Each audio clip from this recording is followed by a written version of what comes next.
In 1999, with the end of one century and dawn of another, numerous media outlets began using that opportunity to examine our shared cultural history. One of those outlets was ESPN, who wanted to know the answer to a simple question: just who was the greatest athlete of the 20th century?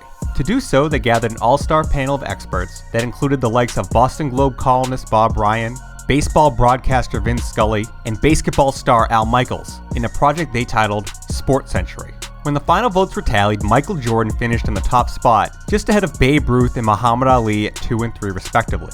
Overall, people thought the list was pretty fair, although there were still some controversies. Most infamously was the inclusion of the racehorse Secretariat, who clocked in at number 35. That one seemed to frustrate people, with basketball star Bob Costas remarking how insane it was that Secretariat somehow finished ahead of his childhood idol Mickey Mantle. Now, I don't know what it says about our culture that people are more annoyed with Secretariat at 35 than O.J. Simpson at 49, but it definitely says something. Well, we're boned! Other than those two, I think it's a pretty fair representation of sports in the 20th century. The list is almost perfect. Almost. Because yes, while names like Wayne Gretzky and Jackie Joyner-Kersee and Jim Brown do belong on the list, there is still a notable name missing. The voters glossed over someone who dominated athletics unlike any other. To me, no list of 20th century athletes is complete without a man named Wesley Berry, or as those who stood in his way knew him. That's right, today we're taking a look at the greatest American Gladiator contender of all time, Wesley Two Scoops Berry. Obviously, to understand why Two Scoops was the GOAT, you need to understand the show he ran roughshod over. American Gladiators was a syndicated athletic competition show that aired for 7 seasons in the early 90s. The premise of the show featured 2 civilian contenders competing against the titular American Gladiators in a series of events. Events like Joust, Upside Down Sky Racing, Hold This Thing Longer, Spinny Balls, and Assault. The points they scored in their events against the Gladiators would correspond with their start time in the show's final event, the Eliminator. The Eliminator was an obstacle course that pitted the 2 contenders head-to-head against each other to see who ultimately won that week's competition. The show followed the tournament format, meaning previous winners would return during the season and compete against each other until only one remained as that year's champion. The show was immensely popular, becoming a certified cultural phenomenon and turning the titular gladiators into pop culture icons. You're gonna love this next act. Yeah, what's up, We guy? found a guy who will allow himself to be driven into a railroad tie by 2 sledgehammer-wielding American gladiators, Zap and Ice, all to the tune of the can-can. Well, what kind of crazy psycho idiot would you get to do a thing like that?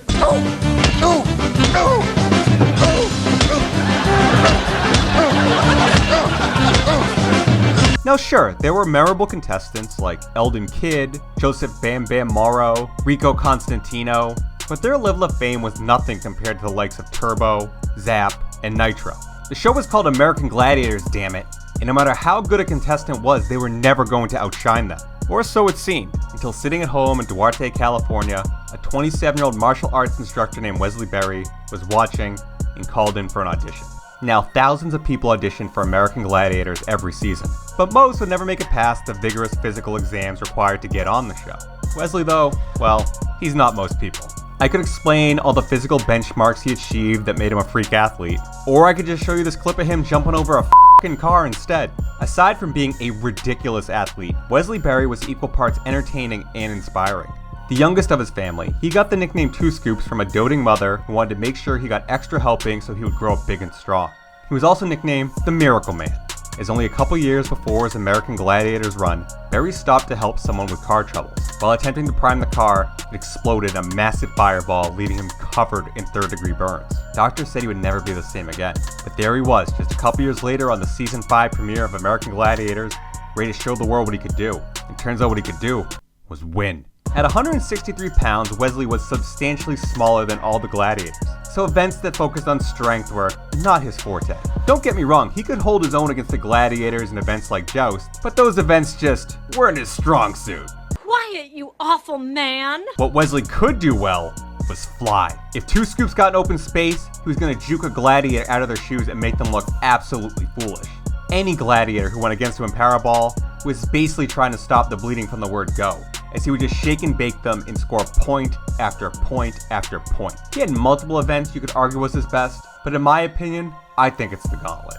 In the Gauntlet, contestants had to run past 5 gladiators in under 25 seconds to earn points. Two Scoops was a beast in this event. Even in situations where he got hung up on the first gladiator, he could quickly readjust and beat the remaining 4 to finish with plenty of time to spare. That's the other thing about 2 Scoops. You just could never count him out. It's not like he dominated every single event. He had plenty of bad nights, but what 2 Scoops had was this ability to pick up just the right amount of points when he needed it most. And honestly, he probably didn't even really need those points, as 2 Scoops ran the Eliminator better than anyone on the show. Even on the rare episodes where a contender had a lead on 2 Scoops, he could do something crazy like catch him on the cargo net and pull out a victory. And on those occasions where he faltered on the final obstacle, none of his opponents could ever take advantage and put the victory away. Look, it might have just been good luck, but it's also likely Berry's physical conditioning was so great he could push himself a little harder than his opponents. After all, this was a man who refused to give just 100%. Yeah, I had to turn it up to 270%.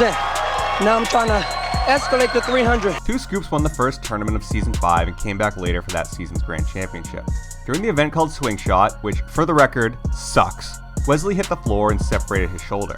In the trainer's room, he had to pop back in place, but re-injured it during the pyramid. The timing couldn't have been worse, because coming up after that was the event known as Hang Tough. Now, he was on record as saying that was his worst event, and that was before he got hurt.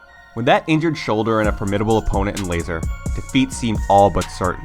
But in a shocking turn of events, Wesley knocked Laser off the rings and found himself alone with a chance to score points. Hanging onto the ring for dear life and screaming in pain, Wesley dug deep and in a tremendous show of heart was able to hang tough and pick up some points. It is a legitimately heroic moment on the show. Over the competition, the crowd had fallen in love with 2 Scoops, and to hear them screaming for him to just hang on a little longer is an amazing moment. 2 Scoops went on to win the Grand Championship that season and was invited back later on to compete against previous winners Mark Ortega and Cliff Miller in a Battle of the Best episode, which has been scrubbed from the internet, presumably for being too rad. 2 Scoops won those matches because, well, he's 2 Scoops. At that point, he had truly become the ultimate American Gladiator contender. But why settle for conquering America when he could conquer the world?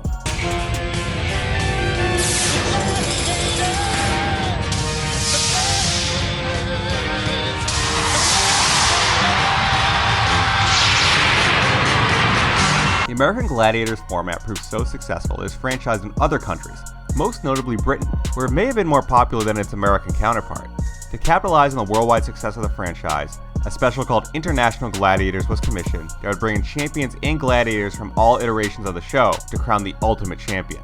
2 Scoops was one of the American representatives, and if he became a hero on American Gladiators, International Gladiators is where he became a legend. International Gladiators was filmed in a much bigger arena than American Gladiators, and the adoration of the crowds clearly fueled 2 Scoops, who was great at seemingly every event he competed in.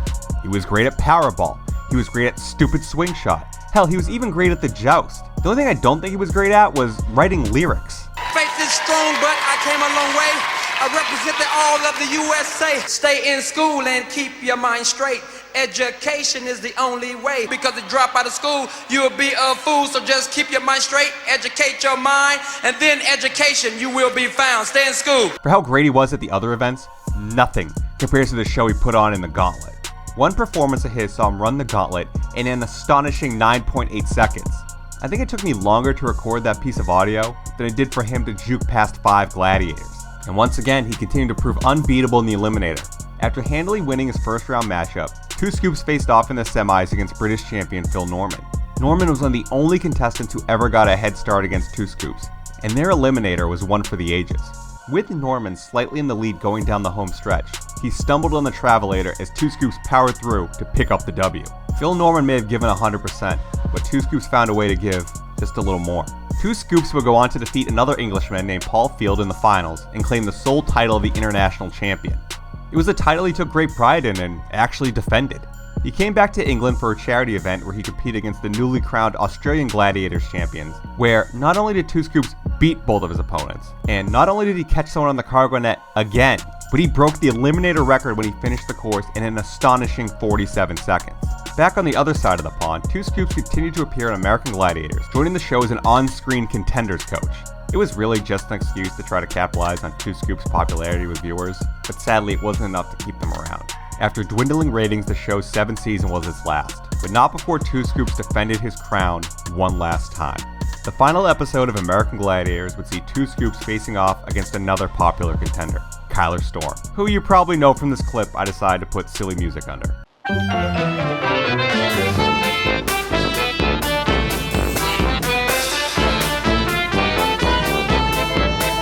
was billed as the battle of the best two, and despite Kyler's impressive agility and ability to get Turbo to punch him in the face, Two Scoops won the Eliminator with ease.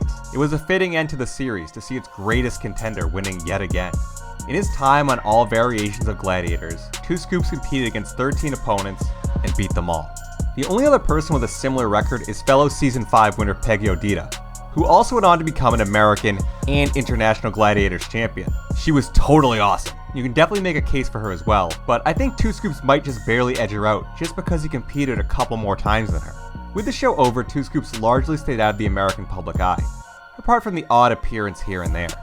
As time went on, people began to ask themselves, whatever happened to that guy who dominated American Gladiators? And that's when people found out Two Scoops was in prison.